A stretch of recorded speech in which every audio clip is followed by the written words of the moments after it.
আল্লাহ যেন তাদেরকে কঠোরভাবে ধ্বংস করে। বাংলাদেশে জুলাই আগস্টের বিপ্লব, এটাকে যে একটা ঘরের ভিতরে তুলে ধরা, নিঃসন্দেহে এটা একটা চমৎকার উদ্যোগ এবং আমাদের সবার এইটার সাথে সামিল হওয়ার প্রয়োজন। আমি ধন্যবাদ জানাই ছাত্র শিবিরকে, কারণ ছাত্র শিবির মানে হচ্ছে ইউনিক। যে সেখানে একটা মানুষের পরিচয় যদি শুধু শিবির হয় তাহলে তাকে মেরে ফেলা জায়েজ। আমরা দেখতাম যে আবরার ফায়াদকে যখন বুয়েটের হলে নির্যাতন করা হয়েছে, বিভিন্ন মেইন স্ট্রিমের গণমাধ্যমে আমরা দেখেছি যে শিবির সন্দেহ যে নির্যাতন, তার মানে কাউকে যখন শিবির সন্দেহ করা হতো তাকে নির্যাতন নিপীড়ন করাটা সেটা জায়েজ হয়ে যেত। আজকে ছাত্র শিবিরের পক্ষ থেকে যে আয়োজন করা হয়েছে সেটা খুবই সমন্বিত এবং খুবই সুসংগঠিত এবং খুবই সুপরিমার্জিত। আমরা দেখেছি আন্দোলনের সময় ছাত্র শিবিরের একটা সুসংগঠিত একটা তাদের ওয়ার্ক কর্ম পদ্ধতি ছিল, তাদের প্ল্যানগুলো ছিল। আমরা যেটা সাদিক ভাইয়ের সাথে কথা বলেছি আন্দোলনের সময়গুলোতে, সাদিক ভাই কীভাবে দেখেছি ছাত্র শিবিরে সুসংগঠিত কর্মকাণ্ড দেখেছি, একইভাবে আজকের যে কর্মকাণ্ড দেখেছি সেটা সুসংগঠিত। আমরা চাই শিবির আরো ভালো কাজ করুক, বিপ্লবের যে তারুণ যে স্পিরিট, জুলাই বিপ্লবের যে স্পিরিট সেটাকে ধরে রাখুক। আসসালামু আলাইকুম। আবারও আলোচনায় ইসলামী ছাত্র শিবির। ইসলামী ছাত্র শিবির জুলাই বিপ্লবের স্মৃতিগুলো জাতীয় জাদুঘরে যেভাবে সংরক্ষণ করেছেন, যে অনুষ্ঠানের মাধ্যমে শুরু করেছেন, আপনারা ইতিমধ্যে দেখতে পেয়েছেন জুলাই বিপ্লবের সমস্ত কথাগুলো, সমস্ত স্মৃতিগুলো, জালিম স্বৈরাচারী হাসিনার এই কার্যক্রমগুলো জাতির সামনে তুলে ধরেছেন বাংলাদেশ ইসলামী ছাত্র শিবির। জাতীয় জাদুঘরে এই বিষয়গুলো অসাধারণভাবে ফুটিয়ে তোলা হয়। সেখানে বাংলাদেশের অসংখ্য মানুষ দেখতে গিয়েছেন, তারা ব্যাপক প্রশংসা করেছেন।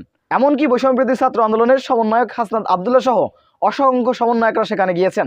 আমিরে জামাত ডাক্তার শফিকুর রহমান সহ অসংখ্য মানুষ, অসংখ্য দলের মানুষ সেখানে গিয়েছেন এবং দেখেছেন এবং ইসলামী ছাত্র শিবিরের ব্যাপক প্রশংসা করেছেন। তারা প্রত্যেকেই বলেছেন ইসলামী ছাত্র শিবির যে কাজটি করেছেন এটা প্রশংসার দাবিদার, অসাধারণ একটি উদ্যোগ যা কেউ এখনো পর্যন্ত নিতে পারেনি। ইসলামী ছাত্র শিবিরকে সকল মানুষ, দল মত নির্বিশেষে সবাই ধন্যবাদ জানিয়েছেন। সুপ্রদর্শক, সেই জাদুঘরে হাসনাত আবদুল্লাহ সহ আরও সমন্বয়করা গিয়েছেন এবং তারা কি বলেছেন আমরা তার মুখ থেকে জেনে আসবো। আসলে মানুষের জার্নি দুই ধরনের হয়, ভবিষ্যতের যাত্রা, মানুষ পিছনে পিছনে অতীতেও ফিরে যায়। আমি জাদুঘরে আজকে ঢোকার পর থেকে এই পুরো সময়টা যতক্ষণ জাদুঘরে ছিলাম, আমি 36 জুলাই থেকে ক্রমশ আমি জুনের 5 তারিখ পর্যন্ত আমি পিছনে ফিরে গিয়েছি এবং আমাদের জাতীয় জীবনে মাঝে মাঝে যে আমাদের সুখগুলো রয়েছে, আমাদের দুঃখ স্মৃতিগুলো রয়েছে, সেই দুঃখ স্মৃতিগুলোকে জাগিয়ে রাখতে হয়। আমরা কোথাও যেন 5 আগস্টের পরে আমাদের গত 16 বছরের আওয়ামী নির্যাতন, নিপীড়ন, গুণ, খুন, হত্যা, এই যে এক ধরনের কোস্টার চালিয়েছে মানুষের জনজীবনের উপরে, মানুষকে মানুষ হিসেবে মানবিক যে মর্যাদাটি, সেই মর্যাদাটি পর্যন্ত সেখানে ভুলুণ্ঠিত হয়েছিল। সেই জিনিসগুলো আমরা কোথাও না যেন ভুলে গিয়েছিলাম। আমরা শুধুমাত্র ফোকাস করছিলাম বর্তমান এবং ভবিষ্যতে ফোকাস করার সাথে সাথে আমাদের অতীতের যে দুঃখ স্মৃতি সেগুলো আমাদেরকে মনে করতে হয় এবং মনে হওয়া উচিত, কারণ আমাদের দুঃখময় স্মৃতি আমাদের প্রশস্ত ভবিষ্যৎকে নিশ্চিত করে।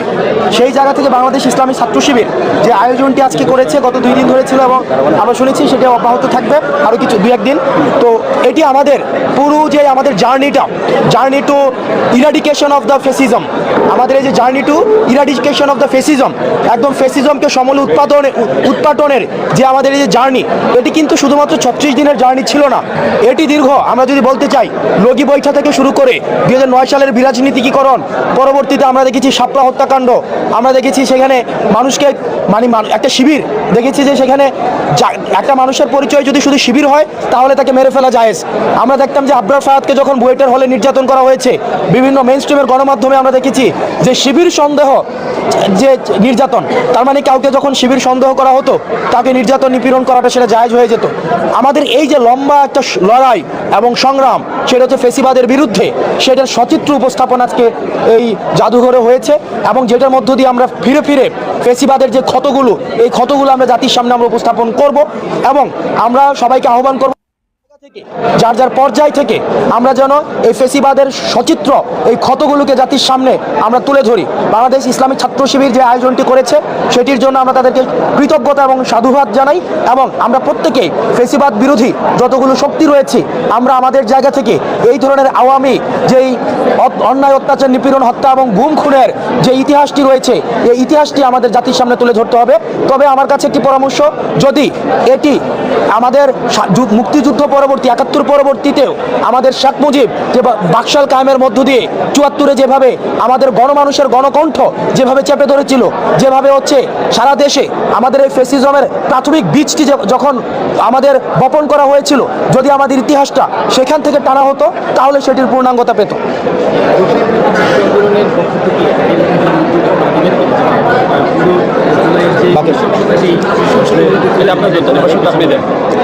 আমরা আমাদের জায়গা থেকে এগুলো অব্যাহত রাখবো। যেমন 10ই ডিসেম্বর আমরা জানি মানবাধিকার দিবস রয়েছে, সেদিনও আমাদের নিজস্ব পরিকল্পনা রয়েছে। আর আমরা হচ্ছে কি যে এখানে একটা সেন্স অফ উইনেস ডেভেলপ হয়েছে ফেসিবাদের বিরুদ্ধে, সেন্স অফ উইনেস, ঐক্যবদ্ধ যে বিষয়টি, সেখানে প্রিন্সিপালসগত জায়গা থেকে অনেকে মত পার্থক্য করছে, কিন্তু এই যে আমাদের আয়োজনগুলো হচ্ছে ফেসিবাদের বিরুদ্ধে টেকনাফ থেকে তেঁতুলিয়া, রূপসা থেকে পাথুরিয়া, বাংলাদেশের যে কোনো প্রান্তে যে আয়োজনগুলোই হোক না কেন, সেই আয়োজনগুলো আমাদের সমন্বিত আয়োজন। ফেসিবাদের বিরুদ্ধে যে আয়োজন হবে না কেন, সেই জায়গা থেকে আমাদের এই আয়োজন, এমন ধরনের আয়োজন অব্যাহত থাকবে। ভারতের মিডিয়ায় বাংলাদেশ নিয়ে প্রচুর পরিমাণে আমাদের এত বড় একটা কমিউনিটি সত্ত্বেও আমরা কেন এই প্রোপাগান্ডার বিরুদ্ধে এটার এগেনস্টে সেরকম শক্ত অবস্থান তৈরি করতে পারছি? আসলে আমাদের বাংলাদেশের কে শত্রু কে বন্ধু সেটা বোঝার একটা লিটমাস টেস্ট হচ্ছে ভারত কোন পক্ষে অবস্থান নিয়েছে। আমাদের ভারত যেহেতু হাসিনার পক্ষে অবস্থান নিয়েছে এবং যারা মানুষের অধিকারকে বছরের পর বছর ক্ষুণ্ণ করেছে, মানবিক মর্যাদাকে নষ্ট করেছে, সমতাকে সেখানে আমাদের নষ্ট করে দিয়ে বৈষম্যকে প্রতিষ্ঠিত করার জন্য রাষ্ট্রীয় ষড়যন্ত্রে যেই সংঘ লিপ্ত হয়েছিল, এই সংঘবদ্ধ শক্তিকে ভারত তার দেশে পুনর্বাসিত করেছে। এবং এ থেকেই স্পষ্ট হয় গত 16 বছর ধরে এই আওয়ামী যে ফ্যাসিস্ট সরকার কার এজেন্ডা বাস্তবায়ন করেছিল, এটা হচ্ছে এই যে মোদী সরকারের একটা চাকরি করেছে, চাকরিটি হঠাৎ করে শেখ হাসিনার চলে যাওয়ায় যে মালিক, যে মোদির মাথা খারাপ হয়ে গিয়েছে। আর আমরা মনে করতে চাই যে আমরা জানি মোদি হচ্ছে একটা কসাই। আমাদের মোদি যেভাবে তার হাতেও সাম্প্রদায়িকতার রক্ত লেগে আছে, তো যার হাতে সাম্প্রদায়িকতার রক্ত লেগে আছে সে যখন তার প্রতিষ্ঠিত মিডিয়ার মাধ্যমে এই সাম্প্রদায়িকতার বয়ান ছড়ায়, সেটির আমাদের নৈর্বিক্যতা নিয়ে, সেটির অবজেক্টিভিটি নিয়ে আমরা প্রশ্ন তুলতে পারি। সেই জায়গা থেকে আপনারা মিডিয়াতে যারা রয়েছেন, আপনাদের একটা দায়িত্বশীল ভূমিকা আমরা প্রত্যাশা করি। আমাদের বাংলাদেশের সাম্প্রদায়িক সম্প্রীতির যেই দৃষ্টান্ত আমরা 5ই অগাস্ট আমরা স্থাপন করেছি, পরবর্তীতে শহীদ আলিফ ভাইয়ের এভাবে শহীদ হওয়ার পরেও আমাদের দেশের আলেম সমাজ এবং বাংলাদেশে ইসলাম সংখ্যাগরিষ্ঠ হওয়ার পরেও আমরা যেভাবে ধৈর্যের পরিচয় দিয়েছি এবং আমাদের সংখ্যালঘু ভাইদের প্রতি আমাদের যে উদার মনোভাব অব্যাহত রয়েছে এবং সেটি অব্যাহত থাকবে, সেটির মধ্য দিয়েই কিন্তু বাংলাদেশ যে সাম্প্রদায়িক সম্প্রীতির দেশ সেটি কিন্তু বারবার প্রমাণিত হয়। এখন এটিকে তুলে ধরার জন্য আপনারা যারা মিডিয়ায় রয়েছেন, আপনাদের বস্তুনিষ্ঠ সংবাদ পরিচালনা করার আপনাদের জায়গা থেকে আপনাদের কাছে আমাদের প্রত্যাশা থাকবে। আপনাদের এই সম্প্রীতিগুলোকে বারবার রিআইটারেট করতে হবে, পুনর্মঞ্চায়ন করতে হবে। এই পুনর্মঞ্চায়নের মধ্য দিয়ে বারবার এগুলো হচ্ছে বিশ্ব মিডিয়ার সামনে আপনাদেরকে তুলে ধরতে হবে। ভারতের গুয়াহাটিতে বাংলাদেশের একজন আম্পায়ার, চ্যাম্পিয়ন আম্পায়ার গতকাল মারা গিয়েছে ভারতের গণমাধ্যম বলছে তিনি হৃদরোগে আক্রান্ত হয়ে মারা গেছে, কিন্তু সারাদিন তিনি ভালো ছিলেন এবং বাংলাদেশের গণমাধ্যমে আসছে তিনি তার কোনো শাসন ছিল না। এই বিষয়টা কি ভারতের গোয়েন্দা সংস্থা যেহেতু কানাডাতে তারা যে মারতে পারে, সেই ক্ষেত্রে কি বাংলাদেশে কে জবাব দিল কিনা বাংলাদেশের আম্পায়ারকে? আমরা সব কিছুকেই কোনো কিছুকে আমরা সন্দেহের ঊর্ধ্বে রাখতে চাই না।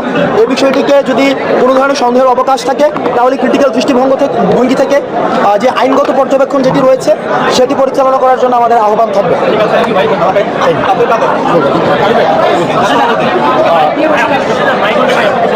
ধন্যবাদ সবাইকে। আজকে যে আয়োজনটা আমরা দেখেছি সেটা একই সাথে 5ই আগস্টের পরে যখন আমরা দেখেছি যে এভাবে সমন্বিত পর্যায়ে কোনো আয়োজন নেই, এটা একটা পর্যায়ে আমাদের হতাশ করে। আমরা যদি আমাদের ব্যানার থেকে কথা বলি, আমরা অনেকবার চেষ্টা করছি কিন্তু নানান কারণে ব্যস্ত থাকার কারণে সেটা হয়ে ওঠে নাই। আজকে ছাত্র শিবিরের পক্ষ থেকে যে আয়োজন করা হয়েছে সেটা খুবই সমন্বিত এবং খুবই সুসংগঠিত এবং খুবই সুপরিমার্জিত। সেই বিষয়টা একই সাথে যদি আমি পার্সোনাল ব্যক্তিগতভাবে বলি, আমাকে দুটো বিষয় হচ্ছে গিয়ে জানান দেয়।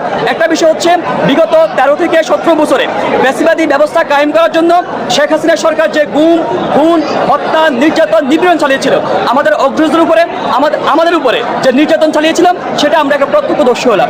নতুন করে আবার নতুন করে জানলাম যে নতুন করে আমাদের মানুষ আবার বেশি উঠলো যে না, আমাদের জার্নিটা এমন ছিল, আমাদের এই যে আজকের বাংলাদেশ গড়ার পেছনে এই মানুষগুলো অবদান ছিল, আমাদের সহযোদ্ধারা এই অবস্থায় ছিল।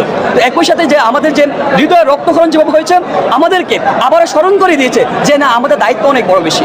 আমাদের এই বাইরে জীবন দিয়েছে, আমাদের সহযোদ্ধারা যারা আমাদের সাথে রাজপথে লড়াই করেছিল, আমার পাশে থেকে যে ভাই শহীদ হয়েছিল, সেই ভাই একটা স্বপ্ন নিয়ে শহীদ হয়েছিল। সেই স্বপ্নের কথা আমাদেরকে আবারও স্মরণ করে দিয়েছিল, আবারও জাগ্রত করে দিয়েছিল যে না, আমাদের দায়িত্ব অনেক বেশি। ফ্যাসিবাদী যে কাঠামো তৈরি করেছিল, আমরা চাই না, আমাদের ভাইরা চাইতো না যে ফ্যাসিবাদী আবারও বারবার ফিরে আসুক। আমরা এখান থেকে একটা বার্তা নিয়ে যাচ্ছি, একটা স্বপ্ন নিয়ে আবার যাচ্ছি যে না, আমাদের ভাইদের স্বপ্নকে আবারও